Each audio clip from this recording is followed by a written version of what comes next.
So I know we had this conversation, or I had made the statement about ALS versus BLS. Um, Systems are failing all over the country because they can't put paramedics on ambulances. They can't produce enough ambulances. Do we have a paramedic shortage in this country? I suspect not. Right now? I think he's heard this conversation before. So, and we may have talked about it at this conference before. I don't believe we have a paramedic shortage. Because we don't have two very important pieces of information to make that determination. What two pieces of information do we need to make the determination about whether or not we have a shortage of anything? How many we have? B. That's. Does anybody know how many we have? No. Working in the field on an ambulance? No. Do we know how many we need? Yeah. In Miami, Florida, you call 911 for a sliver in your toe. You get 7 paramedics on your call. 4 on the engine, 3 on the ambulance. We're gonna staff their ambulances with 3 people. Every one of them is paramedic. I would argue that only one of them has intubated a patient in the last 6 months. Okay. If you go out to northern Colorado for a combine accident where someone's gotten their arm mangled, how many paramedics are you gonna get? Maybe one. So this conversation of shortage, we don't have a shortage of maldistribution. The paramedics don't want to be in the areas where they need to be because they can't get enough money. Okay, a great conversation with a reporter from Ontario, Canada, 2 weeks ago.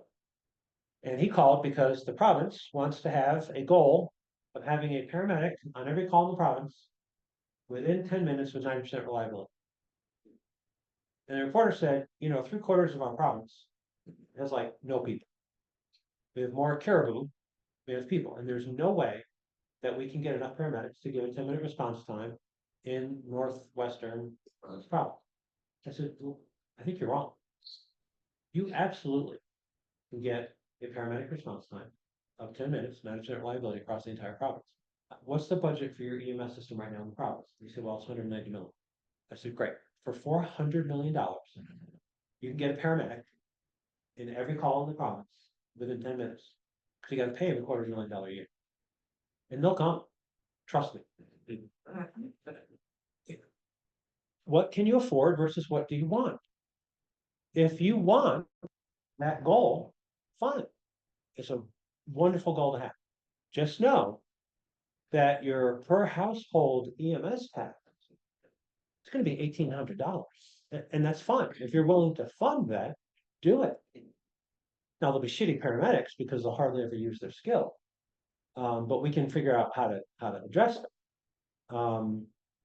But in every one of these discussions, whether you're in a frontier community or you're in downtown New York City, is finding the intersection between what the public is willing to pay and what they want. And with education, you can have that conversation. So rural Illinois, where they have systems that cannot respond to a call because their system requires paramedic on every call, and they don't have one to send. So they have 3-4 level mutual aid trying to get an ambulance from the downtown area to the rural area because the 2 EMTs that are sitting in an ambulance waiting to go can't go because there's no paramedic. Okay, is just not valuable, let's say. So the discussion with this nurse in front of an audience, much like this, of all volunteers, was the STEMI call. And I took their protocol. And said, tell me in your protocol what the paramedic's going to do for the STEMI that an EMT can't do. What's BLS, what's ALS? So I asked the audience, knowing your protocols, the first thing that a STEMI patient needs, oxygen. ALS, BLS. BLS. What's the second thing they likely need? By your aspirin. ALS or BLS? BLS. I would say the dispatch. Right? Dispatch told me. Third thing on that list was nitro. ALS or BLS? BLS. In most systems, it's BLS. Okay, yes, great conversation, right sided, left sided, whatever. But people are taught, lay people are taught, just like nitro. The risk of bottoming the blood pressure, because you've given somebody nitro, and I had been a paramedic for 30 years. Maybe could count on two hands the number of patients I gave nitro to that bottomed their pressure. So the nurse said, well, what if the pressure bottoms? And I said to the room, I said, how many of you have been taught how to treat hypotension? And in the cases I have had a patient who bottomed because I gave them nitro, because they didn't tell me they're on the blue pill, it lasted like 10 minutes. They recovered. Okay. The last thing that you want to do, at least from my teaching, when someone's having problems with myocardial infarction and increased demand on the heart, is add to that by giving them a bunch of fluid. Okay. So nitro, there you go. What's the next thing they need? Maybe 12 lead. Because that was where the paramedic in them said, well, we're going to do 12 lead. So okay, this 12 lead acquisition, ALS or BLS. 12 lead acquisition, ALS or BLS. BLS. 12 lead interpretation, ALS or BLS. It depends. Depends. Have any EMTs taken a 12 lead interpretation course? And they're still EMTs, right? Yes, 12 lead interpretation is taught paramedic school. Okay. Now let's talk about in reality. In most systems in this country, if the paramedic on scene of a call says, this is a STEMI, activate the cath lab. Does the hospital system page the cardiologist, take a patient off the table, and activate the cath lab? The correct answer is no. Who activates the cath lab? Cardiologist. ER doc. Right, the ER doc in most systems, most hospitals, activates the cath lab. And what basis do they use to activate the cath lab? 12 lead. Is transmission of a 12 lead to a physician who can actually STEMI alert an ALS or BLS go. BLS. Patient needs. After all that. Diesel. So can a well-trained EMT, maybe with or without the 12 lead interpretation class, effectively manage a STEMI case? Yeah. And a lot of systems they do. It's certainly better than having the patient drive themselves because the ambulance can't get there. Because they don't have staffing. Right? Plus, depending on your system, and on our system, 60% of the STEMI cases that the hospital treats walk in. So how do we fix that is the bigger issue. So, all right, I apologize. And I've heard that I can walk around now. So thank you for fixing that technology to allow students. All right, so we're also about data. So here's what we're gonna do. We're gonna spend a lot of time talking about data from the perspective of the person who would like data to show that you are bringing them value. In the earlier session, we talked all about value and how to get paid for value and move away from the pushing a push a button, get a peanut, is really identifying the value and what people's perspective of value is. We're also going to, most importantly, learn the things that you need to know before moving to Texas. Now, Asbel recently moved to Texas. What, 2 years ago? 5. No.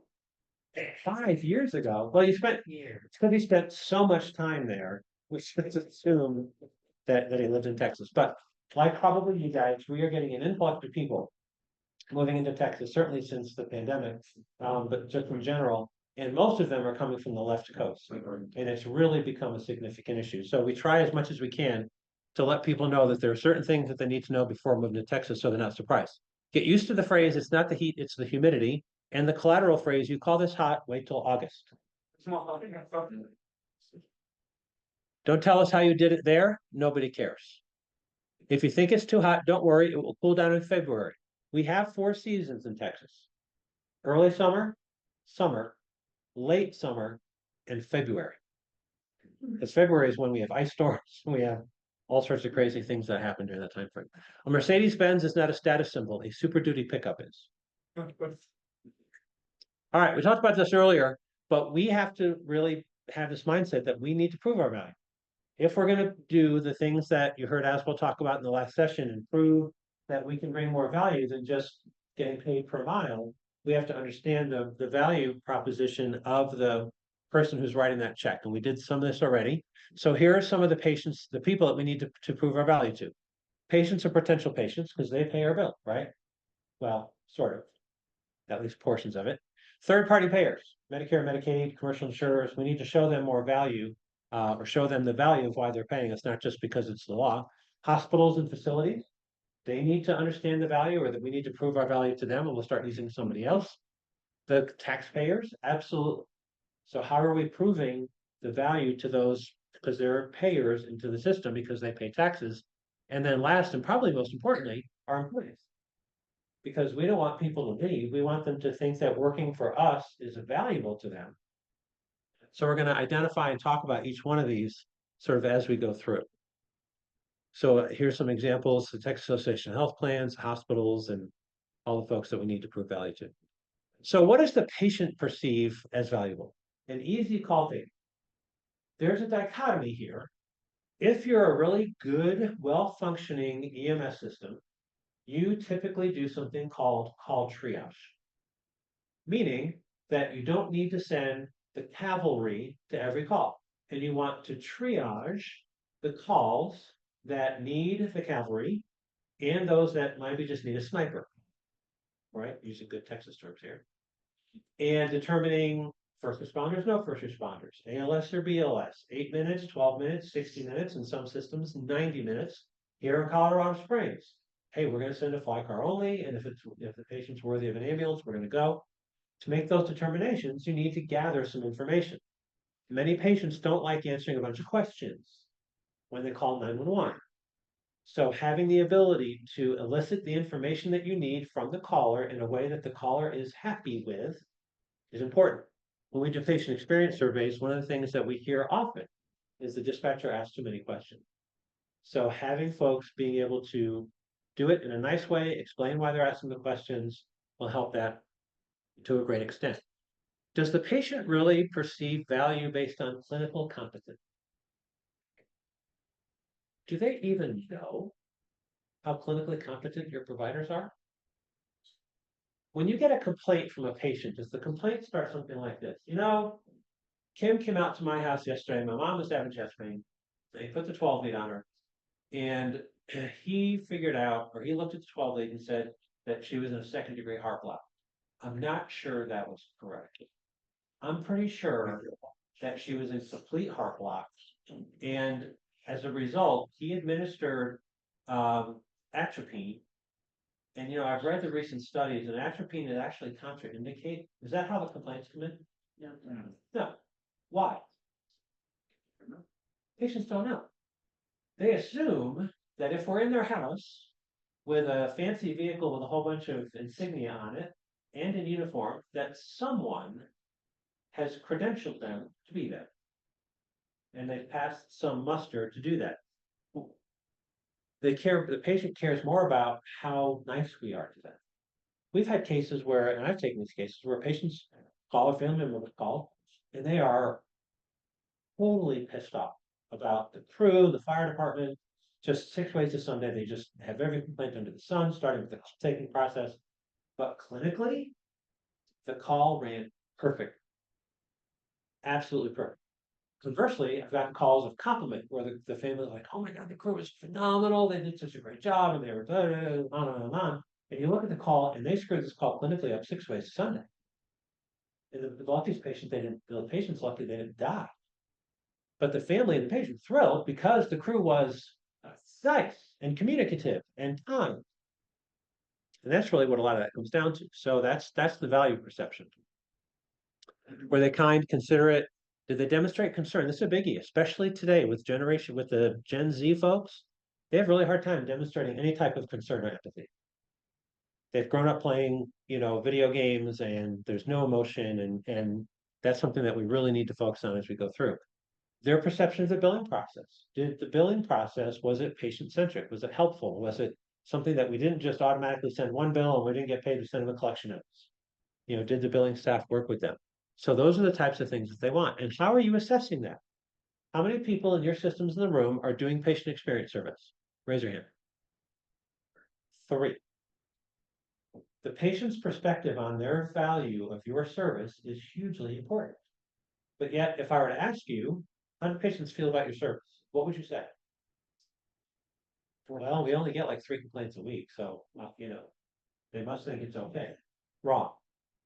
You need data to show that the patients like or don't like your service. A word about this is that, like hospitals and physician groups, patient experience assessment should be done by an outside agency, not your own. Because if you did the survey data, it's suspect. Because you just don't count the ones that weren't good. But in many systems like ours, all our patients are sent to the EMS survey team. They randomize the data and they start calling people. They used to call them, now they text, they can't call because they're not allowed to. But every month we get a couple hundred patient experience surveys back in a report that we don't manipulate. We have no control over it. And 27 different questions, from the call taking process to billing, to the condition of the ambulance, the cleanliness of the ambulance, the kindness of the crew, you name it. And you begin to be able to show, hey, we have a 96% patient satisfaction rating as determined by an outside agency of our patients. That is data that is valuable, and it proves the value of your service. We use this with city council members. We use this with payers. We use this with hospitals, because they all want to know, what do the patients think of the service that you provide? In many cases, there are readmission prevention programs that we're getting paid for is primarily centered around A, keeping the patient out of the hospital for 30 days, but B, improving the hospital's patient experience scores, because they've seen our patient experience scores and they're better than the hospitals. So they want the patients to, have a better experience, especially after discharge. And if they get an HCAP survey, they're going to rate the patient much better. How about the commercial payer? What's their perspective on what things to them are valuable about what we do? The fee, right? Number one. When you talk to payers, one of the big things they care about are fees. Hey, you're more expensive than somebody else, or whatever the case might be. That becomes a little bit problematic. They care about ease of contracting to the extent that you have contracts. Now, what's the problem with a network agreement for payers, for EMS? The basic premise behind a network contract is that they're going to pay you a lower fee in return for more patients. That's the basic concept of a network agreement. That's why physicians, hospitals go in network with payers, because it results in more patients, because patients are referred to them by the payer. If you are a primary 911 provider, are you going to get more 911 calls because you went in contract with United Healthcare? No, but they're going to pay you a lower fee. So the model doesn't work. Now, there may be some benefits to going in network. We're in network with a half a dozen payers only because it allows them to pay us for things that they don't normally pay for. And they weren't willing to do that unless we were in network. However, the fee that they're paying us for the network fee is the same as they were paying us for a non-network fee. Just makes perfect sense, and they perceive that. Again, it was relatively easy. How do we handle balanced billing? One of the things that we heard from the Texas Association of Health Plans when we were discussing the patient protection law was they said, listen, you guys are like 0.19% of our spend in our healthcare dollar, but you represent like 99% of our public relations nightmare. Because every time we don't pay somebody's bill, you parade a shoeless single mom onto the 6 o'clock news and tell the community how horrible we are because we're forcing her further into the poorhouse. So here's the deal. We're willing to do to go to bill charges to take you from 0.19% of our spend to 0.2% of our spend just to stay out of the media. Now, we're not gonna write letters supporting your bill, but we won't fight it. Because what's the value? The value is they're not gonna get a public relations hit anymore when we tell people how horrible they are about not paying the full bill. Downstream expense. This has been the biggest discussion in many communities. How can you reduce their downstream expense? If you cannot transport a number of their patients to the ER, you save a ton of money. I'm gonna show you some data here that's generated by the payers who have said, holy crap, since we started paying you for non-transport, you're not transporting as many people. Well, no shit, Sherlock. And every time that you don't take someone to the hospital, we save a ton of money. In a conversation with Anthem Blue Cross Blue Shield years ago, 2016, I asked, how do you guys measure the success of paying for treatment non-transport? He said, by the claim volume. Because every time that you guys send us an AO998 HCPCS code and we pay $1,300, that means we didn't pay $5,000. So that's the only metric we use, is how often are you billing us for that, which tells us how often you're not bringing people to the hospital. Claims processing. They have one of their values of assessment values is how easy is it for them to process a claim, or one of your claims. When we went to a capitated payment model, Blue Cross Blue Shield, people know what that is? Capitated payment model, where they pay a flat fee per member per month based on the number of members they have. In that model, we didn't bill them any. When we got down to literally the nitty gritty last minute detail of that 18-month discussion, we found that we had made an error in the calculation because we were counting the revenue that the patient was paying as their deductible and copay in the actual revenue that we were receiving from Blue Cross Blue Shield. So in our data, we were showing that our average payment from Blue Cross Blue Shield was $1,350. They were showing $1,150 as their actual expenditure.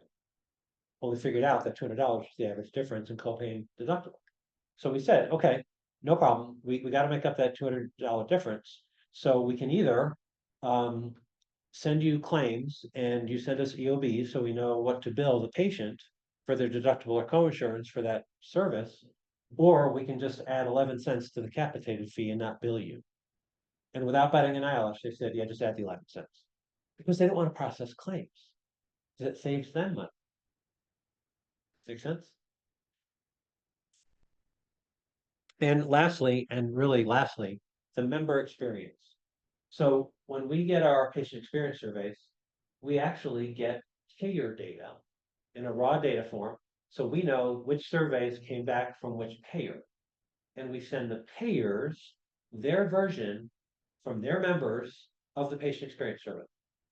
Not our data, someone else's data, but these were ones that were United, Aetna, Cigna, whatever.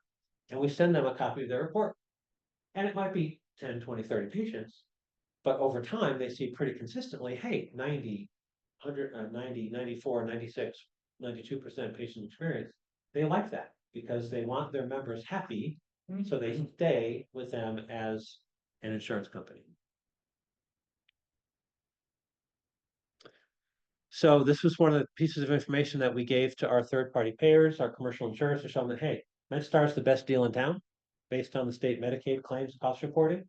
So paying us is much better than paying other agencies because our cost for service is lower. We were able to actually analyze in a number of cases what they're paying us compared to what they're being billed by other agencies. And having this data from the other agencies helped them understand that the $1,300, $1,600, $1,800 fee that they were paying for us was really not much different than they were paying for other agencies. This was the big one. So when we work with payers on payment for non-transport and payment for mobile integrated healthcare, we asked them, would you be willing to share your claims data? And on 2 occasions, commercial payers have said, sure, as long as it's de-identified. And we said, so literally this is the actual analysis that we did from Blue Cross Blue Shield, where they sent us 6 months of claims data. And we were able to go through, and these were claims data they paid for us, by the way. So these were their claims, and we were able to show them, hey, these were the reasons that we brought these patients to the emergency room, and those are the ones that we can probably treat street in the field and not have that as an expense to you guys downstream. So doing a bit of data analytics based on the DRG codes for those ER visits really sold the deal for Blue Cross Blue Shield. So sometimes you can use their own data to help make your case. And then tracking it over time. So during that capitated payment model, we looked at the transport rate for their members compared to the overall transport rate, because you have to make that baseline decision. And they really liked the fact that there was a general downward trend in the frequency of times that we were taking Blue Cross Blue Shield patients to the hospital. So tracking that data is important. In terms of their high utilizers, these were high utilizers. This is their data, not ours. These were high utilizers that they had referred and we enrolled in our high utilizer program. And notice, and they always look at big numbers, so it's ED claims per month. They saw a dramatic decrease in the ER claims per month from the patients that they were referring into our program. And they do the back of the napkin math pretty quickly on this to realize how much downstream savings they're accumulating or achieving anyway from those patients. In fact, it was so funny and it was so dramatic that between the treat no transport for the Blue Cross Blue Shield members and the high utilizer program, for their entire membership population in our service area, we reduced their ED claims per member by 30%, even for the ones who never called, because they look at big numbers, right? So they look at claims frequency per member. So we got their ER claims from a little over 0.035 per member per month down to almost 0.02 per member per month. This is data that's valuable to them.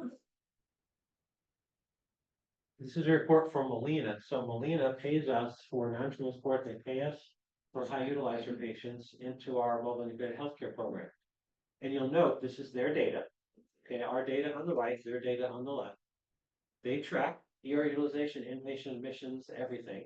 And everything that you see in green were dramatic increases or reductions in ER admissions or ER visits, hot inpatient admissions, behavioral health admissions, et cetera, et cetera. So when they start doing all of their metrics, and even they got funny about outpatient other, they said, well, your outpatient other incidents went up in that cohort. And I said, exactly, it should go up. That should be green, because what we're doing is we're getting into other outpatient resources than an emergency department. So the fact that we increased their PCP visits and increased their other outpatient use is not a ding. That's what you want, right? And so yeah, then they changed the color scheme, because that actually makes sense to them. This is, I think we talked a little bit earlier about Tennessee going to a treatment no transport for ambulance service in Tennessee. When they did the analysis, and a number of the providers in Tennessee did a great job doing this, is that the state estimated just for the Medicaid dollars, if they gave EMS flexibility and only bringing patients to the ER that really needed to be there, that the net savings to the Medicaid program in the state just for the first year was $2.8 million. And by the way, then it was 5.3 million every year after that. Medicaid offices, state legislators, federal legislators really focus on the dollar and how much are you going to be able to save them as one of the main value metrics for making any of these changes. It was funny when we did a alternate payment model agreement with Cigna. We always put metrics in the contract. How are we going to measure the success? What's the numerator? What's the denominator? So that we're all speaking the same language when we're doing this evaluation. We sent them the mobile integrated healthcare community paramedicine measure set that has 42 different measures, including measures for treatment, transport, nurse triage, mobile integrated healthcare, community paramedicine. And we said, here's the ones that have been adopted sort of nationally. Pick 4. We're not going to do all 44. Pick 4 that you would like us to consider putting into the agreement to show you, or for all of us to track, to show that value. They sent 4 back. Every one of them was economic. Number of reductions in ER visits, number of no transports, total cost per whatever, et cetera. So we asked, hey, would you mind if we substitute one of these with some type of patient safety metric, maybe, and maybe a patient experience metric? And the response was, yeah, you can add those, but you're not taking away from the 4. Okay, it reiterated and reinforced for us that really it's a utilization and an economic discussion for these payers. But don't negate the patient experience and the patient safety. So one of the metrics that we put in from the national measure set was the number of patients that were treated on scene and not transported who had a subsequent ER visit within 72 hours for a similar chief complaint. Similar chief complaint. It's a day, you can put that in, that's fine.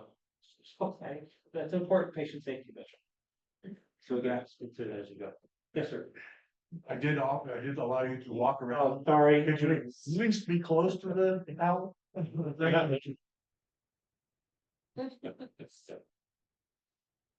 You know, you get an inch, try and take a mile, right? It's just, you know, you never know.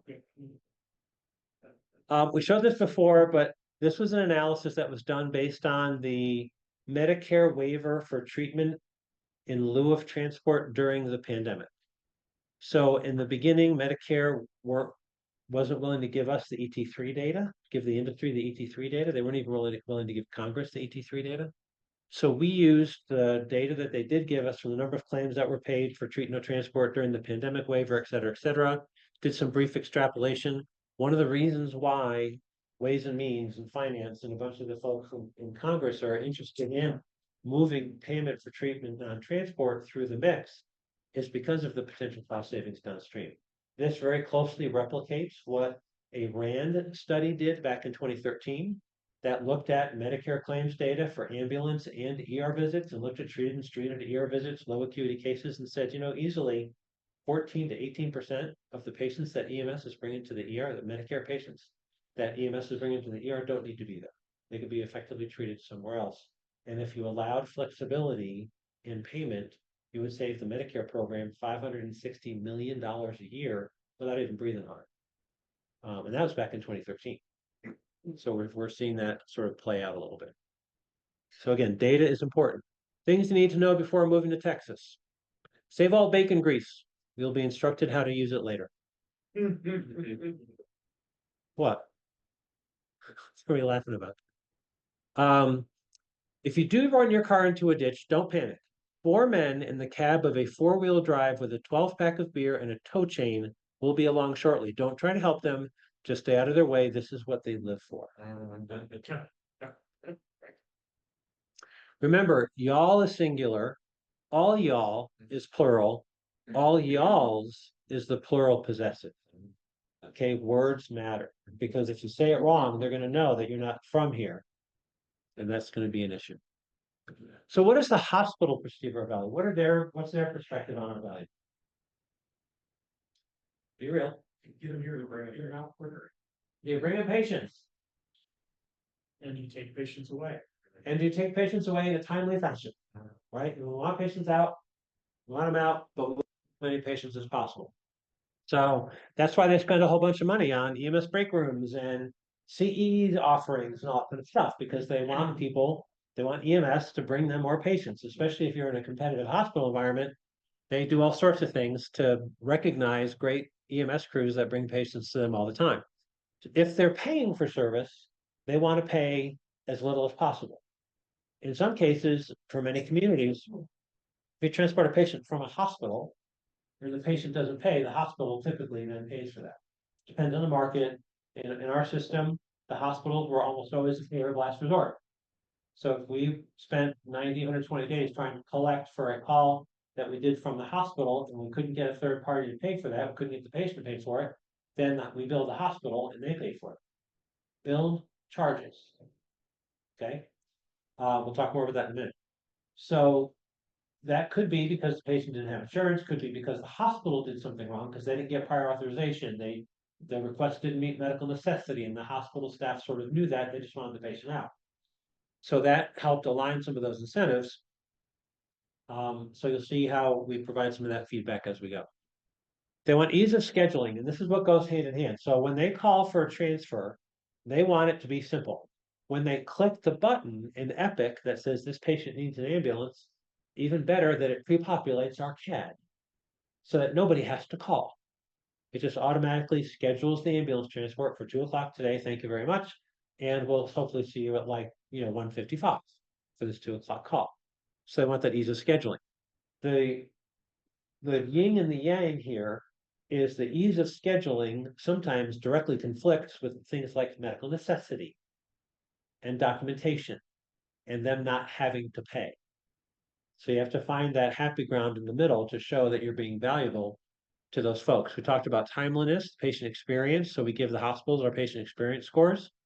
Preventing readmissions. So we've got 7 hospitals now out of 11 in our community that are paying us to not have patients readmit because that costs them revenue more so than it costs them money. But everybody, I think, knows about the Medicare issue. Here's the funny thing. Last year, we saw a dramatic increase in the number of patients being referred into our readmission prevention program, specifically from Texas Health Resources. They have 4 hospitals in our service area. All 4 of those hospitals generally referred maybe 3 or 4 patients a month into our program each. November of 2 years ago, we saw that number put a 1 in front of it, 12 to 14 a month. So during one of our quarterly meetings with the first hospital CEO, we do quarterly meetings with hospital CEOs, I said, Joseph, what the hell? I mean, thank you, because the hospitals pay for it. But we've seen like a dramatic increase in the number of patients referred for our readmission prevention program. Why is that? They said, oh, here's why. In October, the system, 27 hospital system, the system released the new bonus metric for all the hospital C-suite representatives. And number 2 on the metric chart was the hospital's readmission rate. So suddenly it becomes valuable to the C-suite at the hospital for the hospital to have patients readmit less because they benefit financially from having a lower readmission rate. Whatever, that was fine. They ended up paying us a ton of money. We helped them get a ton of money. But again, follow the money, know the value. That's really what it comes down to. And in some cases, preventing ED visits. Tim. Just curious on how does possibility avoidance impact critical access hospitals? It generally doesn't. Yeah, generally doesn't. They don't fall into the penalty program. So critical access, really the HRRP does not apply to critical access hospitals. Reducing ED visits for a specific payer class. What specific payer class is that? Uninsured. Right? They want the Medicare, they want in some cases Medicaid, they certainly want the commercial insured. But they don't want the unfunded patient. Why? They cost money. Because they have to spend money to treat them, but they don't get any reimbursement. So what we have found over time is that every patient that has been referred by a hospital ER for our high utilizer program, because they go to the ER frequently, they're a familiar face in the emergency room, every one of them has no payer source. I'm okay with that. Hospital's paying for the enrollment. We're not billing for it, so that's fine. Whatever metric they want to use to determine who's eligible for that is their call. It's their choice. So here's some examples of how we try and demonstrate that value. So this is a monthly report that we put out. We monitor data and we look at patient destinations by facility. And we publish publicly and provide a copy to every hospital what that transport rate is and where patients are going. Because the hospitals are pretty competitive. Now notice we have 2 level 1 trauma centers in our community, which in itself is ludicrous, but that's a whole nother discussion. They typically run neck and neck. Everybody else is down here, and that's fine. But these 2 guys are fiercely competitive. One's public, one's private. And when the lines cross, they do like press releases, and they include this data and they say, hey, just so the community knows, MedStar brought more patients to JPS than they brought to THR. And then the following month, THR issues a press release and says, hey, just so you know, MedStar brought more patients to THR than they brought to JPS. Whatever. They perceive this as valuable. They can't wait to get it. You know, we usually have to wait like 5 days after the close of the month for all the claims to process, etc. But then we go a step further and we provide them data by facility so they can see how it's changed month to month over time. And we give it to them by diagnosis group. This is really important for them because they want a lot of cardiac, they want a lot of stroke, They don't want any psych, they like a few trauma. So they want to see that. Now, this is important for the healthcare system. Yes, it's a pain in the ass to mine this data. We automated a lot of it. But again, if they perceive it as valuable, generate it. Because then when somebody has a conversation with them about, hey, Acadian came to our hospital and they want to do all of our discharges and they want to do all of our, then the hospital CEO, CFO, CMO, everybody else says, hell no. Because, this is a valuable partnership that we have with MedStar. We're not going to do something different. Arriving at facilities for interfacility transfers within 90% reliability. So this is arriving on time. And we give them this data too, by facility. Now, for a while during COVID, it kind of sucked. But generally it's pretty decent. So we give them that data every month so they know how often are we arriving on time and all that sort of stuff. Remember I talked about the payer of last resort. So all of our hospitals have a payer of last resort clause. And what we have found is that most of the time, the reason the hospital has been billed and are required to pay within 45 days, our invoice each month is because someone in the hospital did not get prior authorization for a transport. So the hospital then goes back, so we give them this level of detail every month. And we tell them, hey, this was denied for lack of medical necessity. This was denied for lack of prior authorization. And we don't have to browbeat the case management department, the discharge planning department for not getting PCSs and not getting prior authorization. The CFO does that for us because he or she goes back to the case management director and says, what the hell? You cost us $80,000 last month in ambulance fees because your lazy ass people wouldn't call Medicaid to get a prior authorization. Stop. Again, value data that brings value. Okay. So more things you need to know before moving to Texas. If someone says they're fixing to do something, that doesn't mean anything is broken. There will be. It may be in the future. The value of a parking space is not determined by the distance to the door, but the availability of shade. Good. Last week, I had the unique opportunity to be in San Luis, Arizona. Anybody know where that is? It is the very southern part of Arizona at the intersection of Mexico and California. 117 degrees in October. That's just wrong. But one of the gentlemen that I was with had gotten a foo-foo cup of coffee in a plastic cup in the morning, and he made the mistake of leaving it in the car while we were teaching a class, and the car was not parked in the shade. And at 4:30, when we left and got into the car, it had actually just melted into the cup holder in the console, and we just couldn't get it out. It was just like crazy. If you're driving a slower moving vehicle on a 2-lane road, pull to the shoulder, we call that courtesy. Barbecue is a food group. It does not mean grilling burgers and hot dogs outdoors. Weddings, funerals, and divorces must take into account the rodeo and parade schedule. So the county, city, government, taxpayer perspective on value. What are some things they care about? What do you think?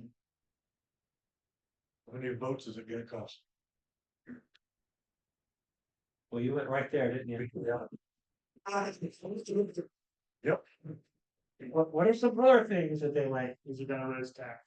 Yeah, what's the cost? What's the benefit? One of the things that we find often is that they don't want complaints. They find lack of complaints valuable. By the time somebody goes to their city council member, county commissioner, that's a problem. So they want outstanding service, no complaints, lowest cost. There you go. Now, the reality is they want to get reelected, right? Every elected official, when they get elected, their primary focus from that moment on is reelection, right? So a lot of their decisions are based on that. And that's actually what we're seeing play out in some of our issues in Fort Worth. But again, are you being cost effective? What kind of community relations, customer service things do you do? Are you out there in the community? Are you coming to my health fairs? Are you coming to my neighborhood events? Are you coming to my meetings? That matters to them. No complaints. We talked about that. Want to make sure that, and no surprises. If something bad happened, it is way better for us to tell someone than to wait for them to read it about the fold on the front page of the newspaper. Nobody likes surprises. So good news, bad news, whatever it is, make sure you're communicating with them and telling them.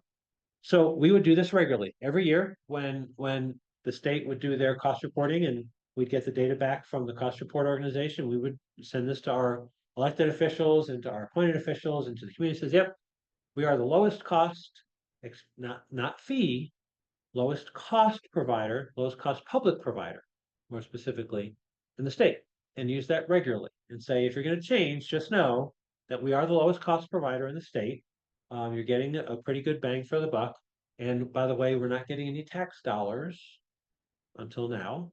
But for the last 12 years, we've not had any need for tax subsidy. We did for the beginning, but not recently.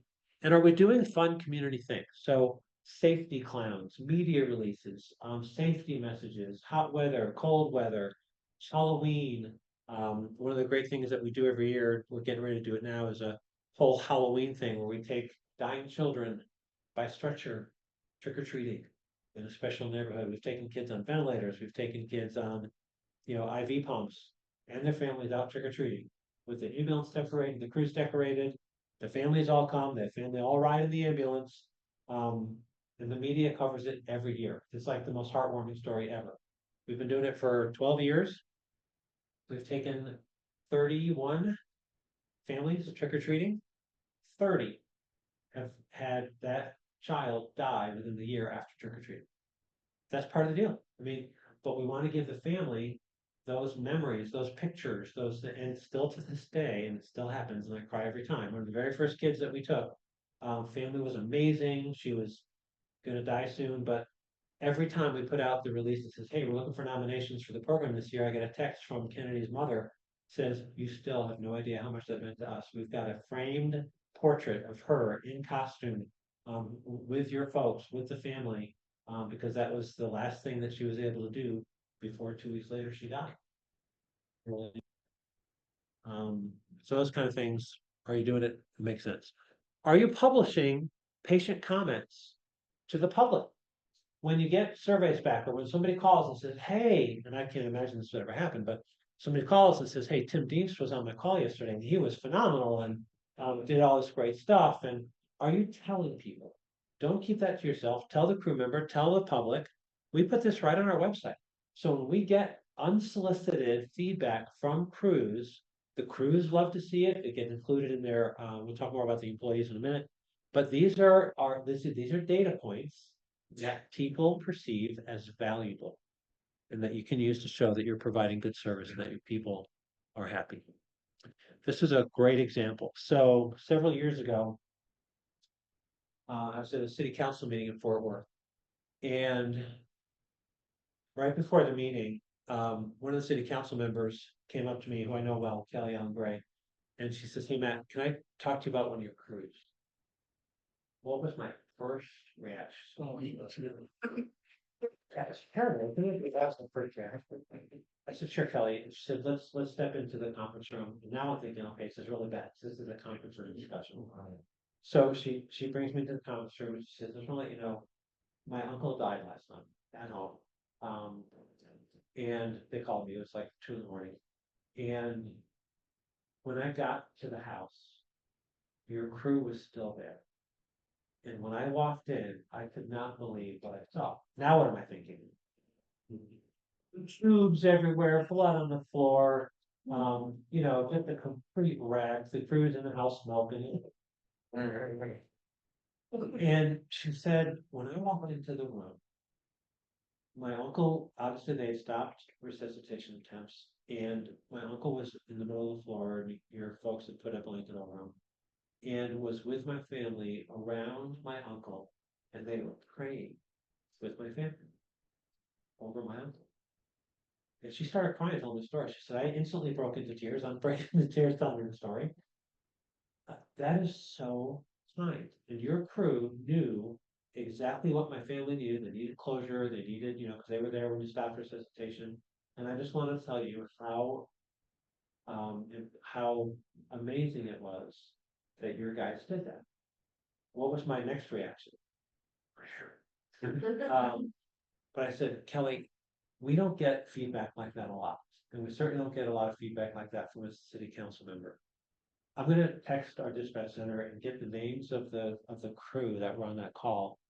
Would you mind maybe writing them a little thank you note that I can bring back with me after the meeting and give to them and share? And she's like, oh my God, yes, absolutely.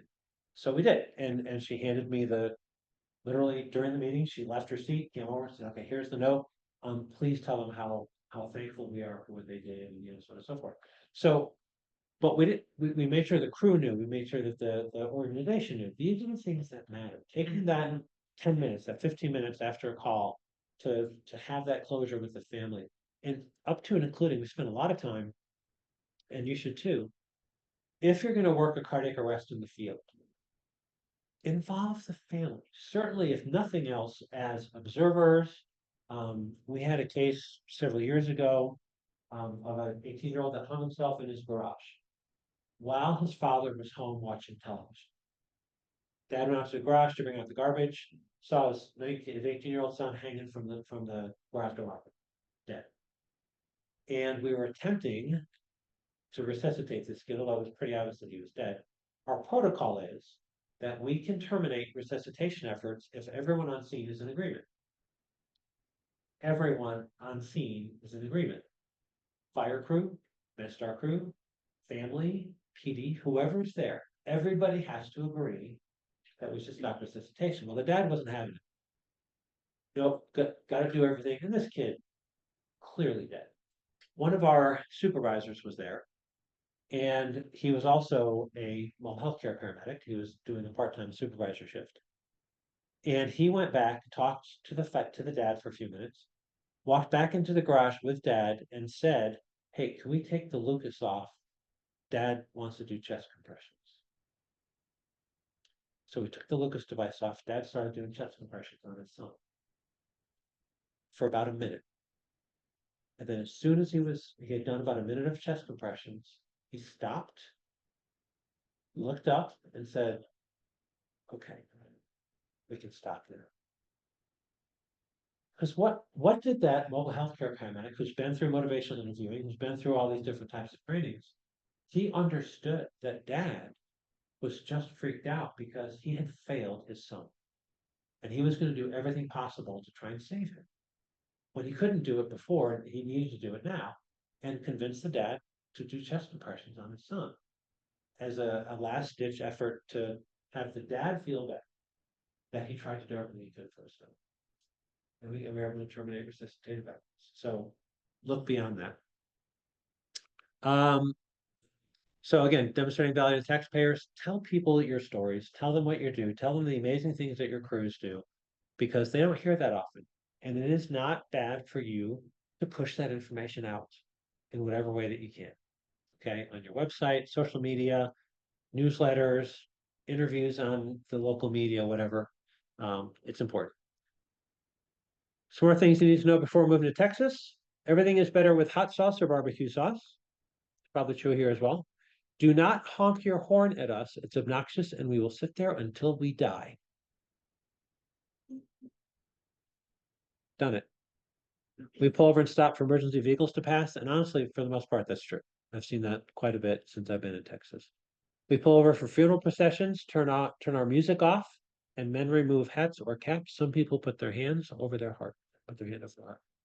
Bless your heart is a nice way of saying you're an idiot. Just know that. We respect and consider heroes, first responders, veterans, and teachers. So lastly, the employee perspective and value. What do your employees want from you? Really? More money. They want to get paid for what they do. Yep. What else? They want to feel valued. Recognition. They want to be recognized. They want to feel valued. What else? A nice place to work, friendly, homey. Yeah, it's a friendly environment. It's not, overbearing, not whatever. Enough time off to live the influencer lifestyle. Family, they want work-life balance.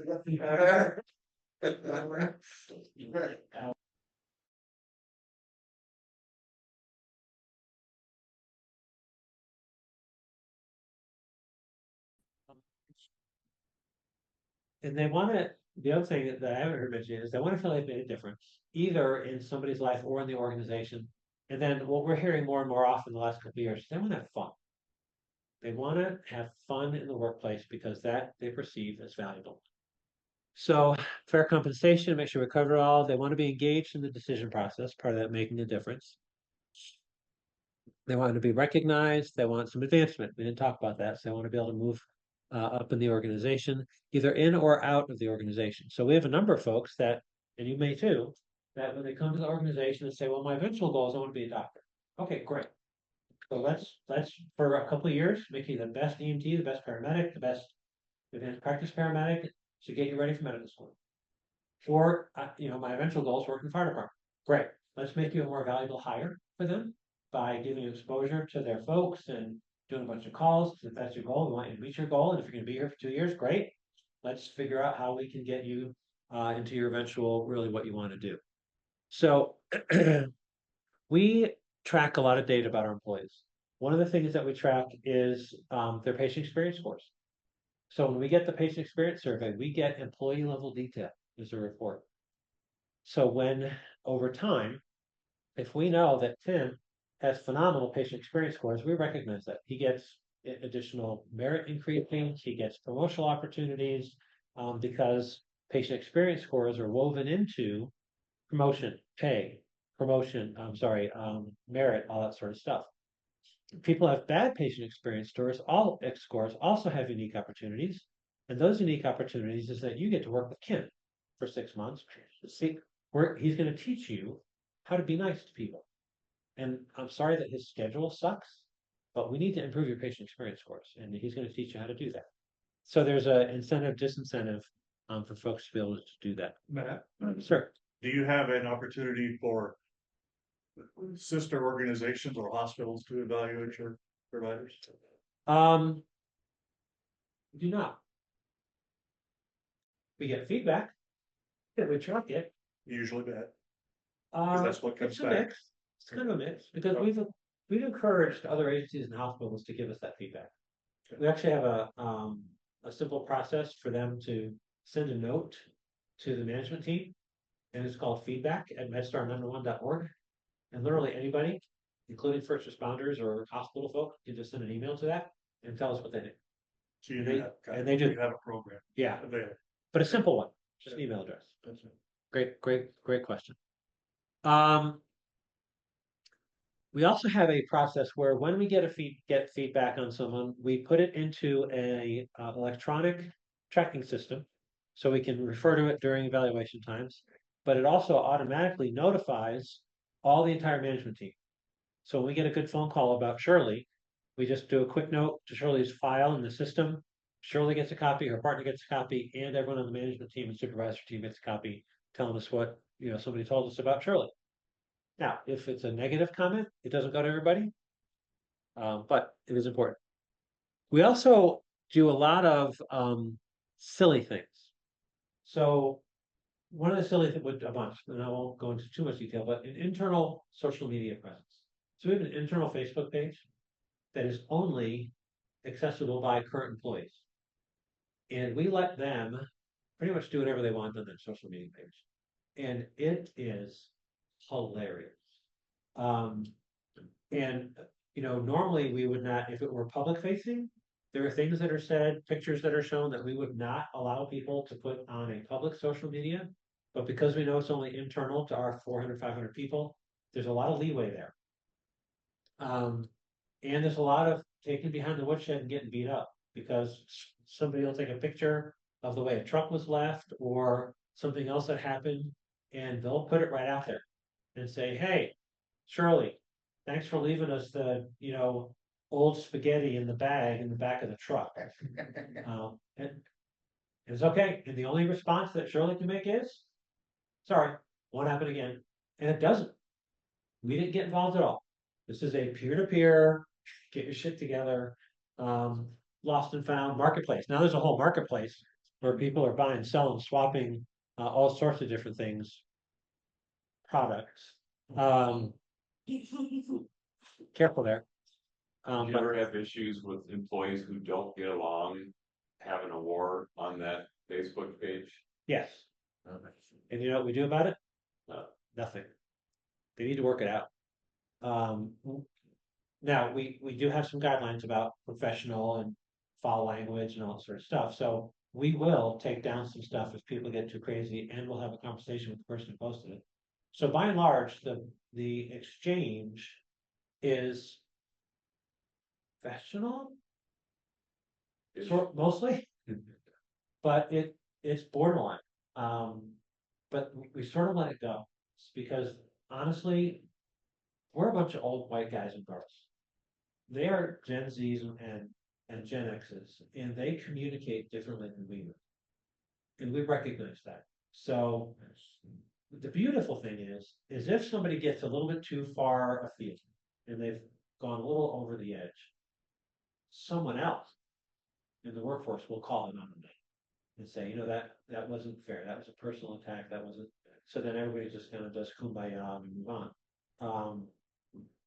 And honestly, it has alleviated many of our issues that we had to deal with employee workforce because they communicate more with each other now than they ever have. We've been doing this now about 4 years.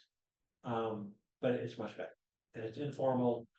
The only difficult thing about managing it is HR has to literally go in there every day as people change status, employed, not employed, whatever, and admit people, take them out of whatever, but it's good. And again, this is all stuff to prove value and have fun stuff. So every year at the end of the summer, we have a big end of summer party. We do a capture the flag game during EMS week, which is hilarious. It's now become a community-wide capture the flag game, including area police departments who are now involved. They get their own flags and we try and capture their flags. They try and capture our flags. They try and capture the fire department's flags. And you learn real quickly who your friends are and who your friends aren't. When literally they will put one of our field supervisors in handcuffs who they caught trying to take the flag out of one of the police cars. And then they posted on social media, hey, Elizabeth tried to take my flag. So I put her in the back of the police. Now she wasn't actually handcuffed, but it's fun. And then she escaped from the police car and then still got the flag. But ask them, what would they consider to be fun in the workplace or outside the workplace? So a lot of these things occur outside the workplace and it's okay. All right, last things to know before moving to Texas. The American, Texas, POW, and Gadsden flags are considered sacred. By the way, did you know Texas is the only state where you can fly the Texas flag and the American flag at the same height? And that's legal? No other state can do that? And that's by federal law, not state law. The Constitution is sacred, all of it, not just the ones that you want to hold sacred, the whole Constitution. Unless you're prepared to fight for it, your political opinion might best be kept to yourself. And I think there's one more.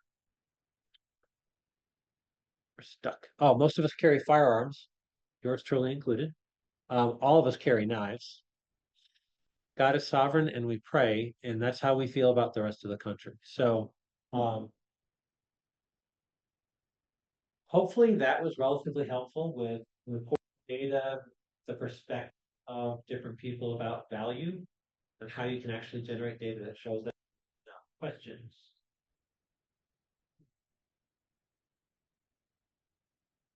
Everybody sleeping?